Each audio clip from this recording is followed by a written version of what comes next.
بسم الله الرحمن الرحيم. إن الحمد لله نحمده ونستعينه ونستغفره ونعوذ بالله من شرور أنفسنا وسيئات أعمالنا. من يهده الله فلا مضل له ومن يضلل فلا هادي له. وأشهد أن لا إله إلا الله وحده لا شريك له وأشهد أن محمدا عبده ورسوله.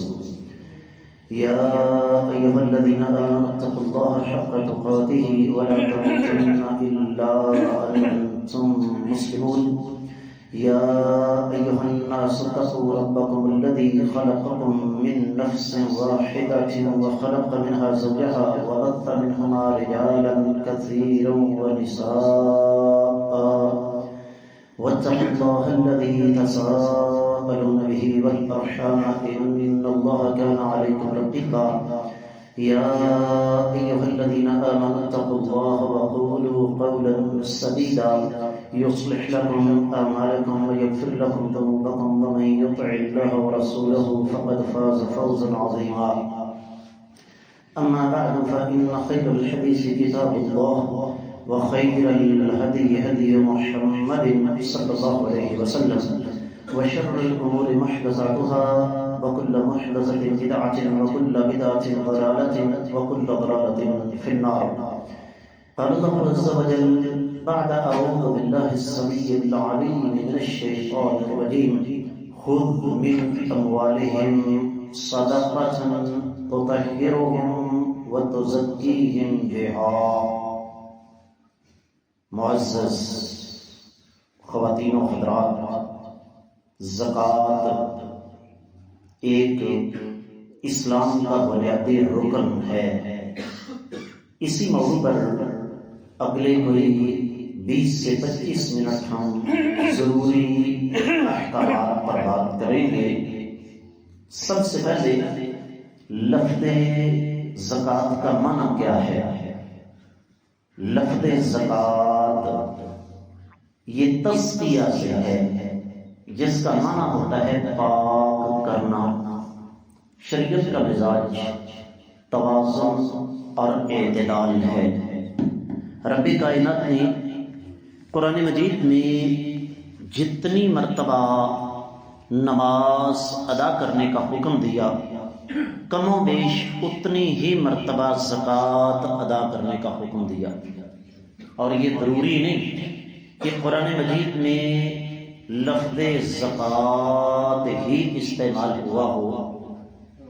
اللہ رب العزت سورہ توبہ کی 60ویں آیت مبارکہ میں ارشاد فرماتے ہیں انما الصدقات للفقراء والمساکین. آخر تک یہ زکوٰۃ کے مصارف ہیں، لیکن رب کائنات نے یہاں پر لفظ زکوٰۃ استعمال نہیں کیا بلکہ صدقات استعمال کیا ہے. میں نے ابتدا میں آیت مبارکہ کا چھوٹا سا ٹکڑا تلاوت کیا. رب کائنات فرماتے خذ من اموالہم صدقۃ تطہرہم وتزکیہم بہا. آپ ان کے مال سے، لفظی ترجمہ یہ بنے گا صدقات لیں، اور ان صدقات سے ان کا مال پاک بھی ہوگا اور ان کا تزکیہ نفس بھی ہوگا. تو اس کا مطلب کیا ہوا کہ زکوٰۃ بالکل اسی طریقے سے فرض ہے جس طرح نماز ہے، جس طرح روزہ ہے، جس طرح حج فرض ہے. اور زکوٰۃ کی فرضیت کا انکاری وہ دائرہ اسلام سے خارج ہے. کیوں؟ قرآن مجید کی سب سے بہترین تفسیر قرآن خود کرتا ہے. اس کے بعد قرآن کی بہترین تفسیر حدیث کرتی ہے، اور پھر قرآن کی بہترین تفسیر ہمیں صحابہ کرام کے عمل سے ملتی ہے. نبی رحمت صلی اللہ علیہ وسلم جب دنیا سے چلے گئے تو کچھ لوگوں نے زکوٰۃ دینے سے انکار کر دیا. تو سیدنا ابوبکر صدیق رضی اللہ تعالی عنہ نے کیا ارشاد فرمایا تھا؟ واللہ لَأُقَاتِلَنَّ مَنْ فَرَّقَ بَيْنَ الصَّلَاةِ وَالزَّكَاةِ. اللہ کی قسم جو بدبخت نماز کی فرضیت کا تو قائل ہے لیکن زکوٰۃ کی فرضیت کا انکاری ہے، میں ضرور اس کے خلاف قتال کروں گا۔ اب نماز ایک بدنی عبادت ہے، زکوٰۃ مالی عبادت ہے، اور قرآن مجید میں آپ کو بہت سارے مقامات پر یہ الفاظ مل جائیں گے، اقیموا الصلاۃ، نماز قائم کرو اور زکوٰۃ ادا کرو۔ تو اس کا مطلب کیا ہوا کہ زکوٰۃ فرض ہے، اس کا انکار کرنا یا اس کو ادا نہ کرنا یہ کبیرہ گناہ ہے۔ حدیث مبارکہ ہے، نبی رحمت صلی اللہ علیہ وآلہ وسلم نے ارشاد فرمایا، جس آدمی کے پاس اتنا مال ہے کہ اس مال سے زکوٰۃ نکلتی ہے اور وہ ادا نہیں کرتا، قیامت والے دن وہ مال خوفناک سانپ کی شکل میں اس کے گلے میں ڈالا جائے گا اور اس کے منہ پر ڈنگ مارے گا اور کہے گا انا کنزک انا مالک، میں تیرا مال ہوں، میں تیرا خزانہ ہوں۔ اس سے ایک اور بڑی اہم بات ہمارے سامنے آتی ہے، قرآن نے ایک اصول بیان فرمایا کہ یا ایھا الذین آمنوا لا تبطلوا صدقاتکم بالمن والاذی، اے ایمان والو اپنے صدقات کو احسان جتلا کر اور جس کو تم صدقات دے رہے ہو اس کو تکلیف دے کر ضائع مت کرو۔ اب اس حدیث کی روح سے جو آدمی ہمارا زکوٰۃ کا مال قبول کرتا ہے اصولی طور پر وہ ہمارا محسن ہے، اس نے ہم پر احسان کیا کہ ہمیں جہنم کی آگ سے آزادی کا موقع فراہم کیا۔ آگے بڑھتے ہیں، چونکہ میں نے محدود وقت میں بات کو سمیٹنا ہے۔ زکوٰۃ فرض ہے، یہ بات ثابت ہو گئی۔ کتنی چیزوں پر فرض ہے؟ 4 چیزیں ہیں، دفن شدہ خزانے، مال مویشی، زرعی پیداوار اور سونا چاندی یا روپیہ پیسہ۔ دوبارہ کہہ دیتا ہوں، زکوٰۃ کتنی چیزوں پر فرض ہے جی؟ دفن شدہ خزانے، مال مویشی، اس کے بعد روپیہ پیسہ، سونا چاندی اور زرعی پیداوار۔ اب ان 4 کے بارے میں سن لیجیے۔ دفن شدہ خزانہ تھوڑا ہو یا زیادہ جب بھی ملے اسی وقت اس کا 5واں حصہ بطور زکوٰۃ ادا کرنا ہے، اور وہ 1 مرتبہ ہے صرف، جب بھی ملے۔ باری آ جاتی ہے مال مویشی کی۔ سب سے پہلے تو یہ بات ذہن میں رکھیے کہ تمام قسم کے مال مویشیوں پر زکوٰۃ نہیں، صرف پالتو جانوروں پر زکوٰۃ ہے، اور وہ بھی ایسے جانور جن کا گوشت دودھ آپ استعمال کرتے ہوں۔ ایک آدمی ایک فارم ہاؤس بناتا ہے، اس میں 2، 4، 10 ہزار گھوڑے پالتا ہے، خچر پالتا ہے، اس پر کوئی زکوٰۃ نہیں۔ ہرن پالتا ہے، اس پر کوئی زکوٰۃ نہیں۔ اونٹ، گائے کے ساتھ بھینس کو جوڑ لیں، بھیڑ، بکری، ان پر زکوٰۃ ہے۔ ان کی آگے تفصیل ہے، اونٹ کم از کم کتنے ہوں تو زکوٰۃ ہے، گائے کتنی ہوں، بھینسیں کتنی ہوں، بکریاں بھیڑیں کتنی ہوں، ان تفصیلات میں ہمیں اس وجہ سے جانے کی ضرورت نہیں۔ اگلی بات جب آپ سمجھیں گے تو آپ کے لیے آسانی ہو جائے گی۔ دوسرا نقطہ مال مویشی کے بارے میں یہ ذہن میں رکھیے کہ صرف ان مال مویشیوں پر زکوٰۃ ہے جن کے لیے آپ چارے کا بندوبست خود نہیں کرتے، بلکہ وہ باہر چر کر آتے ہیں۔ اب میں اگر دلائل دینے لگوں گا تو اختصار کا دامن ہاتھ سے چھوٹ جائے گا۔ یہ جو کچھ میں عرض کر رہا ہوں اس پر قرآن و حدیث کے دلائل موجود ہیں، بات باریک ہے، دوہرا رہا ہوں۔ جو مال مویشی چراگاہ میں باہر چرتے ہیں صرف ان پر زکوٰۃ ہے جن مال مویشی کو میں اور آپ اپنے ڈیرے پر پالتے ہیں، ان کا چارہ خود لاتے ہیں، کاٹتے ہیں، ان کے لیے ونڈے کا بندوبست کرتے ہیں، ان مویشیوں پر زکوٰۃ نہیں ہے۔ شریعت نے بڑی آسانیاں پیدا کر دی۔ تو دو چیزیں ہو گئی، دفن شدہ خزانے اور مال مویشی۔ اس کے بعد تیسری چیز آ جاتی ہے زرعی پیداوار، جسے انگریزی میں ایگریکلچرل پروڈکشن کہتے ہیں۔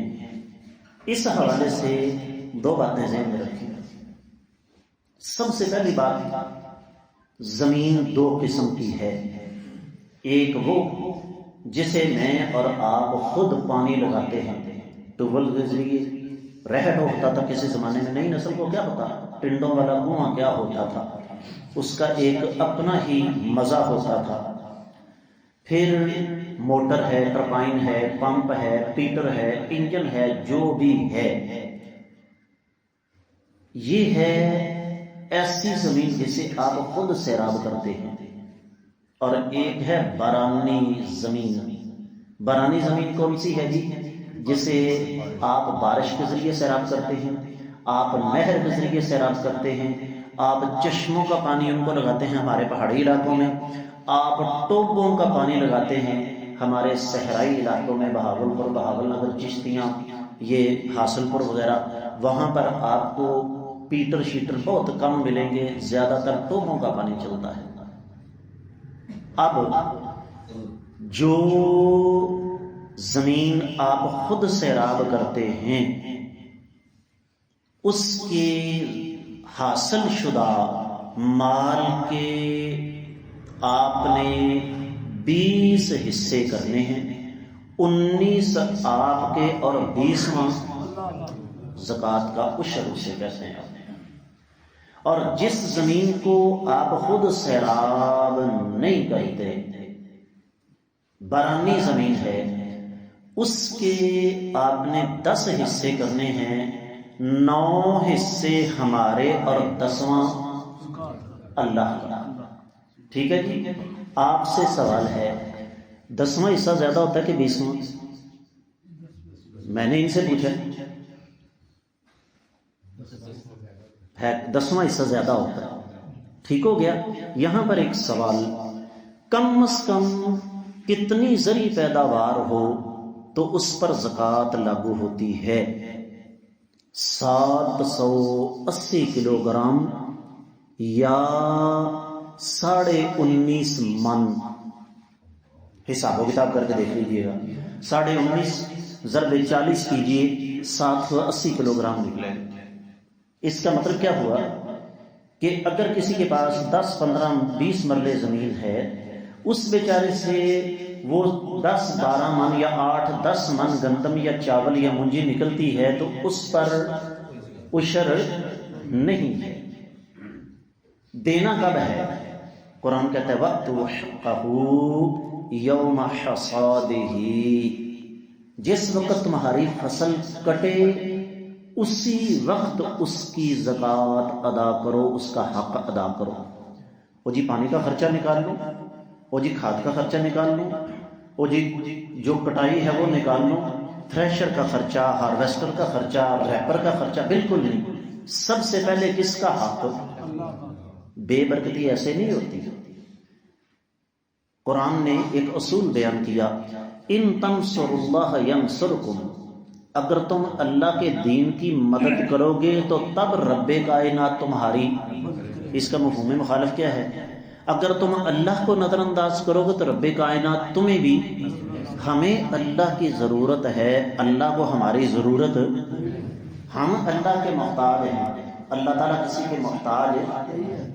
یہاں پر پھر ایک سوال آ جاتا ہے، ایک آدمی نے زمین ٹھیکے پر دی، یہاں اس سے پہلے ایک بات، ہر زرعی پیداوار پر زکوٰۃ نہیں ہے، ہر زرعی پیداوار پر عشر نہیں ہے۔ عشر صرف اس زرعی پیداوار پر ہے جسے محفوظ کرنے کے لیے آپ کو اضافی مشقت نہیں اٹھانا پڑتی۔ گندم، چاول، منجی، اسی طریقے سے مسور، ماش، مونگ، یہ مکئی، باجرہ، جوار، کیا کرتے ہیں ہم بوریوں میں بھر کے گوداموں میں سٹور کر دیتے ہیں۔ اس کے مقابلے میں آلو ہے، امرود ہے، کیلا ہے، سیب ہے، یہ تمام کی تمام چیزیں انہیں محفوظ کرنے کے لیے ہمیں کولڈ سٹوریج کی ضرورت ہوتی ہے، فریزر کی ضرورت ہوتی ہے، ثلاجے کی ضرورت ہوتی ہے۔ ان کو محفوظ کرنے کے لیے ہمیں باقاعدہ طور پر اضافی مشقت اٹھانا پڑتی ہے۔ تو جن چیزوں کو سٹور کرنے کے لیے اضافی مشقت آپ کو اٹھانا پڑے، خرچہ دینا پڑے، ان پر کوئی عشر نہیں ہوگا۔ ایک آدمی نے زمین ٹھیکے پر دی ہوئی ہے، اس کا عشر کون دے گا؟ بھائی عشر وہ دے گا جو زمین کو کاشت کر رہا ہے۔ رہا مسئلہ زمین کے مالک کا، اس نے سالانہ ٹھیکہ لیا ہے، اگر اس کا ٹھیکہ زکوٰۃ کی مقدار کو، زکوٰۃ کے نصاب کو پہنچ جاتا ہے تو اس میں سے زکوٰۃ دینا ہوگی۔ تو یہ تین چیزیں ہو گئی، کون کون سی؟ دفن شدہ خزانے، مال مویشی اور زرعی پیداوار۔ اس سے پہلے کہ آپ لوگ بعد میں سوال کریں، میں کوشش کرتا ہوں کہ آپ کو سوال کرنے کی ضرورت نہ پیش آئے۔ اور استاد جی کھاد کا خرچہ نکال لیں، بھائی کھاد کیوں ڈالتے ہیں؟ آپ نے کھاد ڈالی اس لیے کہ پیداوار زیادہ ہو، اور جب سے کھادیں آئی ہیں، کیوں جی؟ تو کھاد کی پیداوار دیکھ رہے ہیں نا، یہاں سے لے کر آدھا کلومیٹر جانا ہو تو نکالو موٹر سائیکل سے، پیدل چلے نہیں جاتا۔ جب سے کھادیں، برائلر، ڈالڈا، بوتلیں، چائے عام ہوئی ہے تو ہماری نئی نسل بھی تو برائلر پیدا ہو رہی ہے۔ تو کھاد ہم کس لیے ڈالتے ہیں؟ زیادہ پیداوار کے لیے نہ ڈالیں۔ اگر کھاد زیادہ نہیں ڈالیں گے، ہو سکتا ہے نصاب تک آپ کی زرعی پیداوار ہو ہی نہ، آپ کو عشر نکالنا ہی نہ پڑے۔ آگے بڑھتے ہیں، چوتھی چیز آ جاتی ہے سونا، چاندی اور کرنسی یعنی روپیہ پیسہ۔ سونا کسی بھی شکل میں، زیور ہو، بسکٹ ہو، سنار کی دکان پر پڑا ہوا ہے، اگر وہ 7.5 تولے یا اس سے زیادہ ہے اور اس کو پڑے پڑے سال گزر جاتا ہے، بولو اس کو پڑے پڑے کتنا سونا، چاہے وہ بیگم کا زیور ہے، چاہے وہ کسی بھی شکل میں ہے، 7.5 تولے یا اس سے زیادہ ہے، سال گزر گیا، اس کا 40واں حصہ یا 2.5% بطور زکوٰۃ دینا ہوگا۔ وہ جی قیمت خرید پر یا قیمت فروخت پر، یہ رولا ہی میں ختم کر دیتا ہوں۔ آپ نے سونے کی زکوٰۃ پیسوں کی شکل میں دینی نہیں۔ سوالات آتے ہیں، استاد جی سونا تو ہے آپ کے پاس 15-16 تولے، لیکن جتنی زکوٰۃ نکلتی ہے اتنا پیسہ کوئی نہیں، کہاں سے زکوٰۃ ہوئی؟ بھائی ضرورت کیا ہے آپ کو پیسے کی شکل میں زکوٰۃ دینے کی؟ 15-16 تولے زیور پڑا ہوا ہے نا، کسی سنار کے پاس گئے، اس سے وزن کروا کے بتا پوچھیں اس سے کہ اس کل مال کا 40واں حصہ یا 2.5% کتنا بنے گا، کتنے ماچے، کتنی رتیاں، اتنا بطور زکوٰۃ دے گا۔ اور اس کا ایک اور اضافی فائدہ آپ کو ہوگا، کیا؟ توجہ کیجیے گا، میں تقریر کرنے نہیں آیا، آپ کو پتہ ہی ہے، میں تو یہاں سمجھانے کے لیے آیا ہوں۔ ایک آدمی کے پاس 7.5 تولے سونا ہے، توجہ ہے، میں نے آپ سے سوال کرنا ہے کہ ذہنی طور پر تیار ہو جائیں، آپ سے کہہ رہا ہوں، ایک آدمی کے پاس کتنا سونا ہے؟ سال گزر گیا، اس نے اس میں سے کوئی ایک چھوٹی سی چیز بطور زکوٰۃ کے دے دی، اگلے سال اسے زکوٰۃ دینا پڑے گی؟ کیوں؟ اس لیے کہ وہ 7.5 تولے نہیں رہا۔ اگر سونا 7.5 تولے ہے، زکوٰۃ اس نے دے دی پیسے کی شکل میں، اگلے سال زکوٰۃ پڑے گی یا نہیں پڑے گی؟ تو لہذا سونے کی زکوٰۃ سونے کی شکل میں، گندم کا عشر، منجی کا عشر منجی کی شکل میں، بات کی سمجھ آ رہی ہے؟ اس کے بعد آ جاتی ہے چاندی۔ اگر چاندی 52.5 تولے یا اس سے زیادہ ہے اور اس کو پڑے پڑے سال گزر جاتا ہے تو اس کا بھی 40واں حصہ یا 2.5% آپ نے بطور زکوٰۃ ادا کرنا ہے۔ کس میں سے؟ چاندی میں سے۔ آگے بڑھنے سے پہلے 2 اشکال۔ وہ جی نبی علیہ السلام کے زمانے میں سونے اور چاندی کی قیمت میں زیادہ فرق نہیں تھا، کون کہتا فرق نہیں تھا؟ نبی علیہ السلام کے زمانے میں درم اور دینار استعمال ہوتے تھے، درم چاندی کا ہوتا تھا، دینار سونے کا ہوتا تھا۔ وہ جی فرق تو تھا لیکن بہت زیادہ نہیں تھا آج کی طرح، ہوائی بات ہے۔ چاندی اور چیز ہے، سونا اور چیز۔ او جی کچھ چاندی ہو کچھ سونا ہو، دونوں کو ملا کے اگر نصاب بن جائے، بالکل نہیں۔ جو چیز جہاں ہے اس کو وہاں پر رکھنا چاہیے۔ اب آ جاتی ہے بات پیسوں کی، وہ کسی بھی شکل میں، روپیہ ہو، بنگلہ دیشی ٹکا ہو، درم ہو، دینار ہو، رنگٹ ہو، یورو ہو، ین ہو، وہ آپ کا ڈالر ہو، وہ کسی بھی شکل میں، سعودی ریال ہو، وٹ ایور جو بھی ہے، اگر آپ کے پاس اتنی رقم موجود ہے جو 52.5 تولے چاندی کے برابر یا اس سے زیادہ بنتی ہے، اور اس رقم کو پڑے بولو، اس رقم کو گردش میں نہیں، پیسہ آ رہا ہے جا رہا ہے، آ رہا ہے جا رہا ہے، اس رقم کو پڑے سال گزر جاتا ہے تو پھر اس کا 2.5% یا 40واں حصہ ہمیں بطور زکوٰۃ کے دینا ہوگا۔ وہ جی کچھ پیسے ہیں، کچھ چاندی ہے، کچھ سونا ہے، تینوں کو ملا کر 52.5 تولے چاندی کے برابر پیسے بن جاتے ہیں، تو کیا زکوٰۃ دینا ہوگی؟ بالکل نہیں۔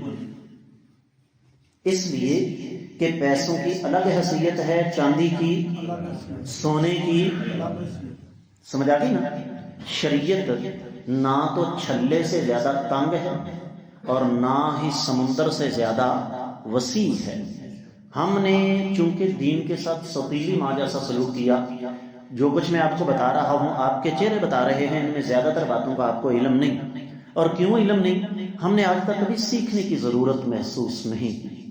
آگے بڑھتے ہیں، اب آتے ہیں اس فراڈی کی طرف جو ہماری قوم لگانے کی کوشش کرتی ہے۔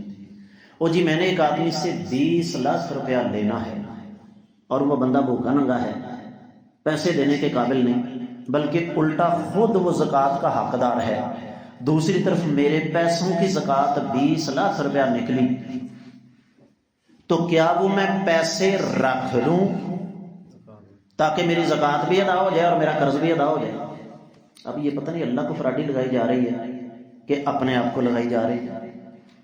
بھائی گزارش یہ ہے کہ زکوٰۃ کا مال آپ حقدار کے حوالے کریں۔